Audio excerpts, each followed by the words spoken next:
বন্টন হচ্ছে, নিচ্ছে সবাই। তারাও ওই গিরিপথ ছেড়ে চলে এসেছেন, সেনাপতির কথা শুনে নাই। সবাই এসে সম্পদ বন্টনে লেগে গেলেন। খালিদ বিন ওয়ালিদ রাদিয়াল্লাহু আনহু পিছনে টোপ পেতেছিলেন। যখনই দেখলেন এরা সরে গেছে, এক মুহূর্তে ঝটকা আক্রমণ করলেন। এক আক্রমণে ঢুকে পড়লেন উহুদের ময়দানে।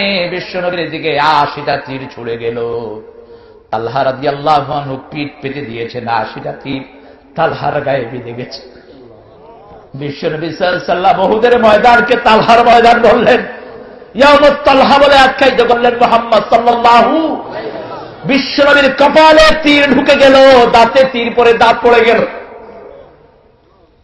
অজ্ঞান হয়ে রহমতের নবী উহুদের গর্তে পড়ে গেলেন। উহুদ পাহাড় কাঁপা শুরু করল। ৪ জন খলিফা মিলে বিশ্বনবীকে পাহাড়ের উপরে তুললেন।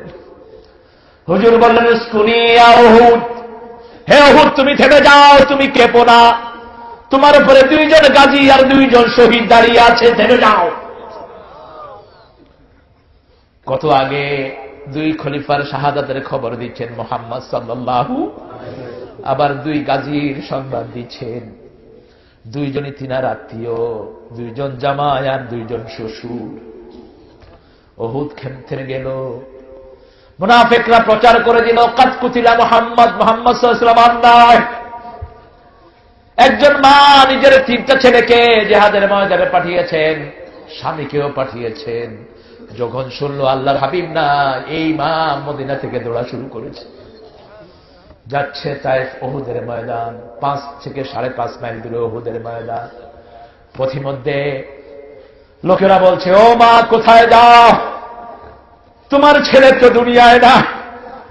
মা বলছে, আমার নবী কেমন আছে সেটা বল, আমার ছেলের খবর নিতে আসি না, আমার নবী কেমন আছে বল।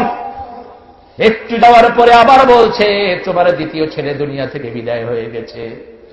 বুড়ি বলছে, আমার ছেলের খবর নিতে আসে না, আমার নবীর শরীরটা কেমন আছে বলো। একটু পরে যাওয়ার পরে বলছে, তৃতীয় ছেলে নাই।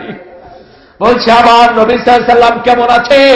কিছুক্ষণ যাওয়ার পরে বলছে, তোমার স্বামীও নাই। মহিলা থেমে নেই, উহুদের ময়দানে হাজির। সাহাবায়ে কেরাম বললেন, ও মা, বিশ্বনবী সাল্লাল্লাহু আলাইহি ওয়াসাল্লাম উহুদের পাহাড়ে জীবিত আছে। মহিলা আল্লাহর কাছে হাত তুলে বলল, আল্লাহ, আমার নবী আছে, আমার সবই আছে, আমার ছেলে গেছে আফসোস নাই, স্বামী গেছে আফসোস নাই, আমার নবী আছে, আমার সব আছে। আমরাও ভালোবাসি বিশ্বনবী সাল্লাল্লাহু আলাইহি ওয়াসাল্লামকে, সাহাবায়ে কেরামও ভালোবাসতেন। এই জন্য আল্লাহর হাবিব বলেছেন, খায়রুল কুরুনি কারনি সুম্মা আল্লাযীনা ইয়ালুন।